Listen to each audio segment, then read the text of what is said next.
Greetings, everyone. Welcome to CRWS. Today, we're going to be discussing a report that I think shares a lot of information on the system of white supremacy, what it is, and how it works. So without further ado, we shall get to the report.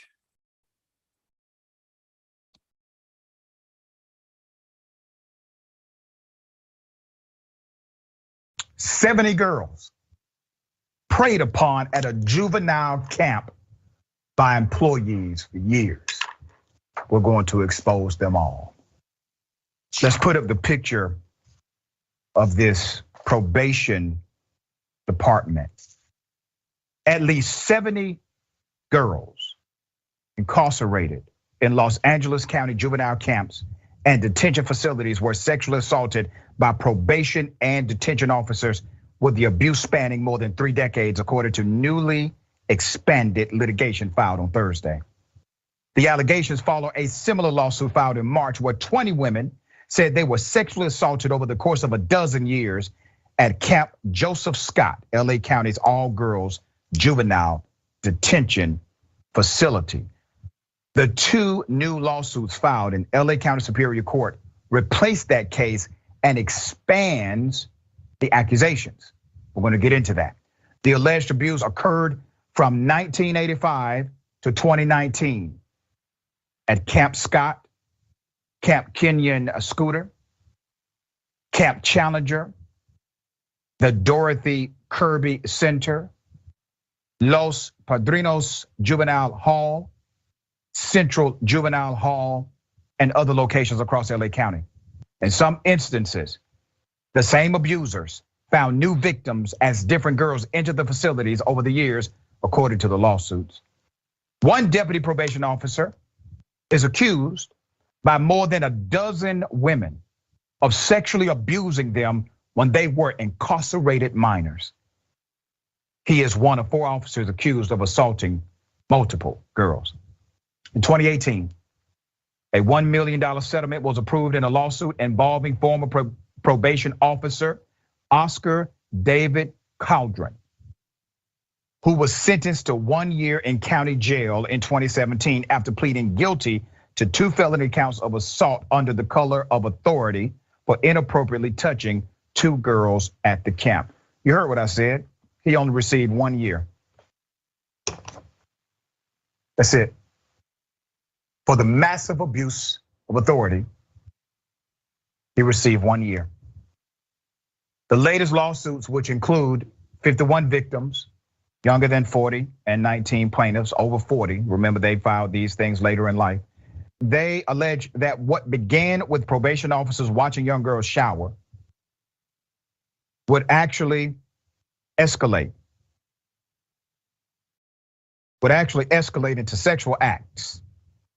Even after the girls left the camps, many were forced to continue sexual liaisons, often at motels, for fear of being returned to juvenile hall, the lawsuit states. In one case, a deputy probation officer is accused of impregnating a teen, according to court documents. In some cases, despite prior allegations and investigations, some of the officers were able to remain in position of authority and trust. And what did? They found new victims, according to the lawsuit. The county juvenile custody facilities, they have come under heavy scrutiny despite a corrections board deciding in November the halls were suitable to house youth. In 2020, county officials approved the eventual dismantling of the county's juvenile probation system in favor of a new agency that will focus on emotional support, counseling, and treatment. Federal monitoring of the facilities ended in 2015. Let me take you to January 2021. The county reached a settlement with the California Attorney General's office to improve conditions at juvenile facilities after state probe found that detention officers unnecessarily used pepper spray, confined minors in cells for long periods of time, forcing them to urinate in milk cartons, and preventing them from receiving medical care and attending classes. This is called torture, sexual assault, molestation, false imprisonment. Ironic, they're incarcerated, but still being falsely imprisoned. Physically abused, mentally abused. Here's why stories like this should get you angry. It was known. It was known. This did not get exposed because of a lawsuit. It was known to permeate in the culture. They did not start trying to create remedy for this until it became an embarrassment to that system. To the probation officers and to the detention workers who engage in this kind of activity, it is my prayer, it is my hope that you receive the most severe punishment the law will allow. To seek positions of public trust, you had a great opportunity to help them. I work with juveniles in the state of Georgia. I was one myself. I was a juvenile delinquent. That's such a sacred opportunity to connect with a young mind who needs guidance because they already are typically in poverty. Maybe they lack guidance at home. Many of them are foster children like I was, and you violated them even further. We're gonna stay on this story, see exactly how this lawsuit shapes up, how it turns out. To the victims of these monsters, our prayers are with you. I pray that you have the best life possible. And I pray that justice is done quickly. Ben, thoughts here? Yeah, I mean, there's so many layers. All right, there you have it. Now, definitely appreciate the constructive report from Dr. Ritchie. He said what he said, VGQ. This and things like this should get people thinking. All people who think they want the world to be a better place, all people who say they want peace and they want to make the world it should be, things like this should get us thinking, questioning, how does something like this occur where children are being tortured like they're in Abu Ghraib, like they're terrorists? And no one should be tortured, but because we're in a system of racism, white supremacy, torture, mistreatment of people has been very normalized. This is a huge indication that the system of white supremacy and the white people who practice it, who believe in it, who maintain it, who keep it going, these people do not care about children. In fact, it appears to me, 0526, that they only value children when they're able to get some sort of incorrect interaction from them, whether it's sexually assaulting them, violating them, just mistreating them. That's when children have value to racist man and racist woman and racist child, when they are able to be used by them incorrectly. 30 years this was allowed to take place. 30 years we've had, and this is only what we know. If one does a study on the history of what white people have been up to, they'll learn about things like this were very normal. It was very normal for so-called Native American children to be raped in classroom and killed and buried in the schoolyard, and the Native American children having to keep the lesson going. This goes from a long history of racism, white supremacy, and the many incorrect things white people have been doing. And this is why we're seeing this sort of behavior, because it has never stopped. The white people who believe and practice racism, they have never stopped abusing children. They have never stopped mistreating non-white people.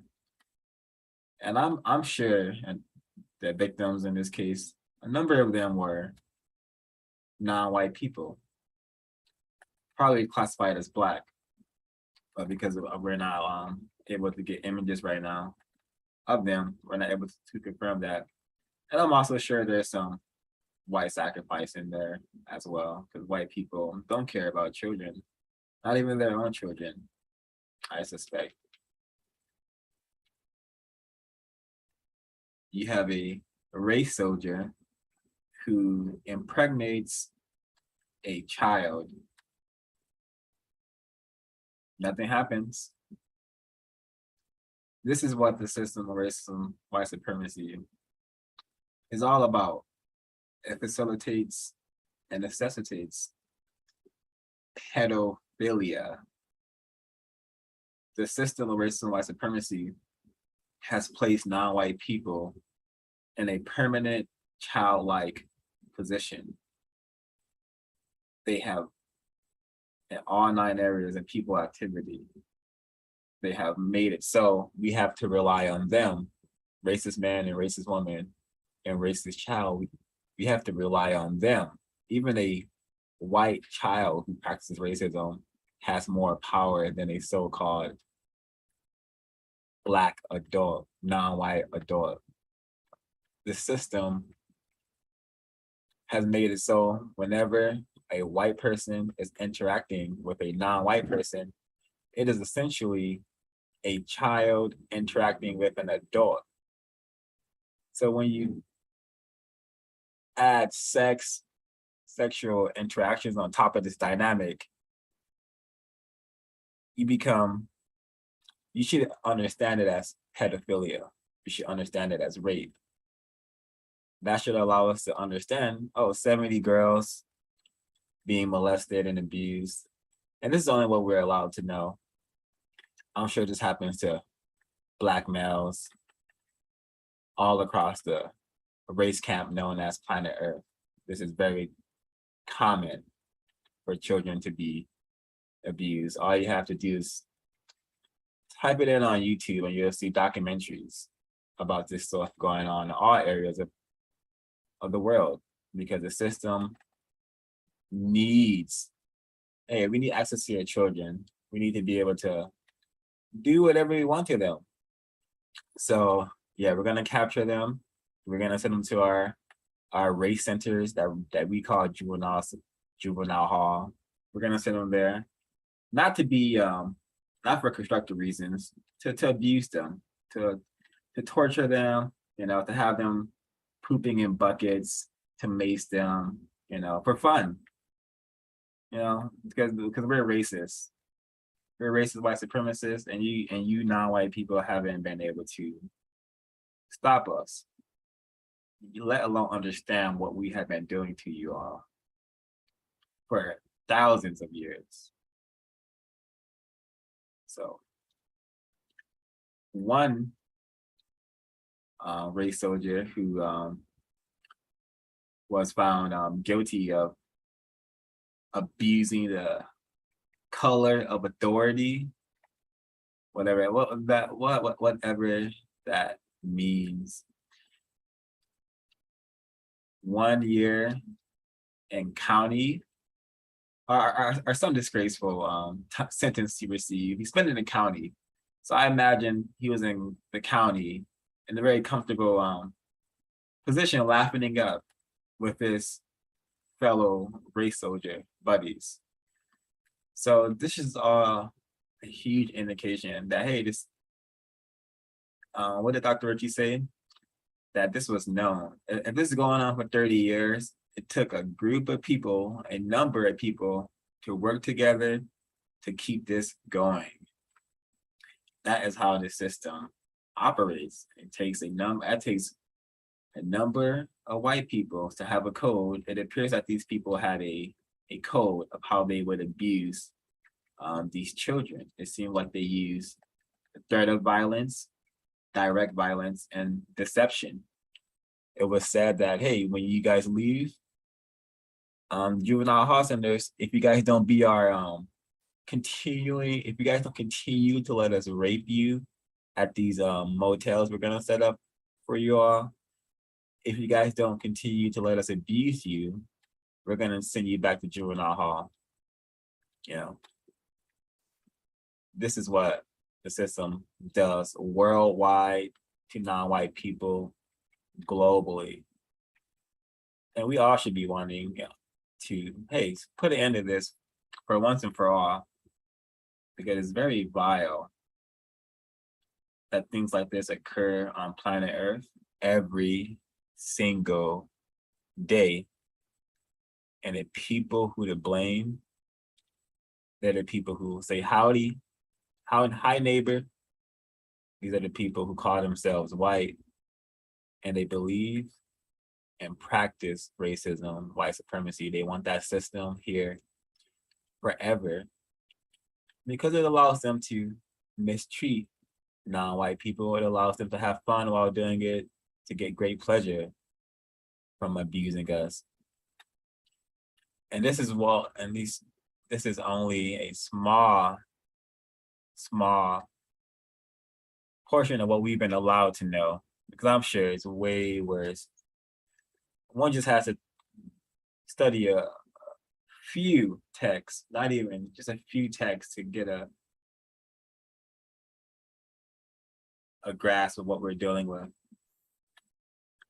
But I really hope I made some sense in my communication of this report. We all should be thinking, and maybe I would beg you all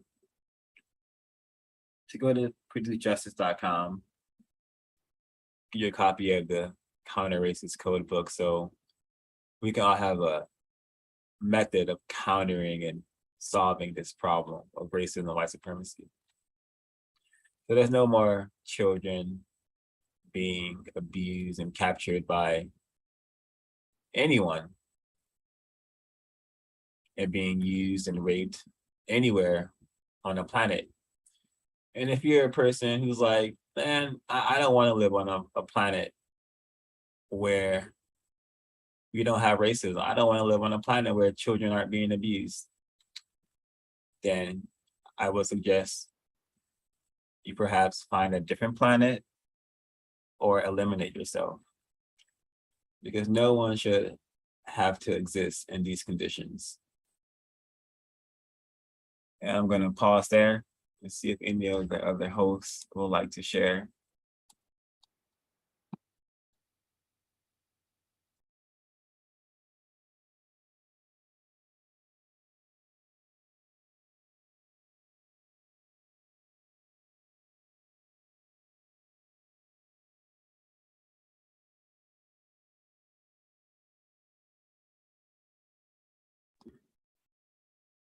All right, it looks like there's nothing else that wants to be said about the report.